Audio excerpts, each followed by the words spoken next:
Oh, ring iyong balita na namang iyan. Umorder ka na lang. Ako ng umorder ng gayaan. Hindi ko bubuksan. Tinignan ko. Miyamiyagay ko anong laman. Kagaya ng inorder mo. Oh. Ano yun? Inflatable sofa ang dumating ibanig. Diga? Alam ninyo, Inday, kaya ako umorder ng ganun luggage. Pag tayo nag-travel, meron tayo tigi-tigi sa lahat. Ala, sanggan mo lagi susuot. O, baka mamaya kapag nag-travel kayo Sanggayan order. Sanggayan. Kay partner.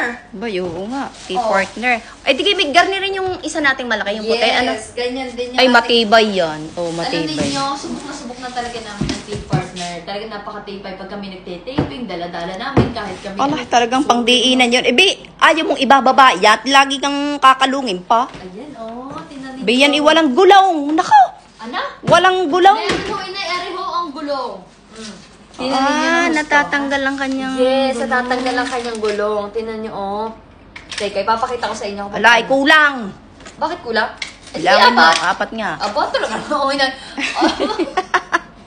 Nalabo Ayan, na. una, ipapakita muna natin ito bago natin ikabit ang gulong. Ayan, tinan ninyo kung gaano kadami ang pwede nyong ilaman din yan. Madami ka ng mga damit at abubot na may ilagay. Yes. Ay, tama-tama, Queen. Ay, kapag ikaw ay nagtitaping, kapag pupunta ka sa studio, Yun yun na na lang lang. dadaling ko. Oo, para maliit-liit, hindi kagaya ng isang... Laking-laki. Sobra naman laki nun. Ayan, oh. Tapos ito may zipper pa yan. Pwede mo siyang lagyan ng mga, Yan, dokumento. Pwede mga mahalaga ninyo, pwede ilagay din yan para madaling makita. Yes, Oh, para yan. kitang-kita.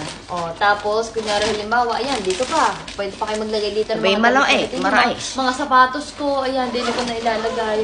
Kunyari halimbawa, magkahiwalay, din yung mga sapatos, din yung mga damit, di ba? Oo, magkaiba ng compartment. Ayan, sisipar ko muna para makita nyo kung ano itsura niya kapag naka-zipper. Matibay naman yung zipper. Yes, matibay ang kanyang zipper. Taklob mo nga at makita nga ang tsura niya kung talagang naari ang gulong na yan. Ako talaga naman, hindi tayo Ano yan? papahiya ng T-partner. Patingin nga ako ng lock niya, may lock gaya. Meron yung lock yan tayo. Napakita ko sa inyo kung paano tayo.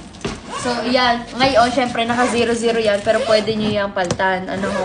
So, kunyari, gaganin yan. Ho. Siya, gayahin mo yung paliwanag. Yan. Ang ating nabili na. Ilalagay nyo din eh. Kailangan magaling ka magpaliwanag. Di ayaw atang sumara. Basta't yan, hindi yan ipinapalsak. Yan, papalsak niyan din eh. Din eh tayo. Tapos, dapat, syempre, alam niya yung code na gagamitin nyo. Actually, mali pala. Hindi pala siya naka 0-0 kasi. Siya, huwag na, yain na. Basta Yan. yun. Aray na. Ay, nagkumana na eh. Yan, kunyari yan. Bago di mo Syempre, nabuksan, pag tatanggalin nyo, gaganyan nyo. Gaganyan. Yan. Wow, ganun. Tapos, syempre, kung gusto nyo, lagyan nyo rin to ng nilalagyan namin ng padlock. Pagka kami nabiyahin, nilalagyan din namin yan.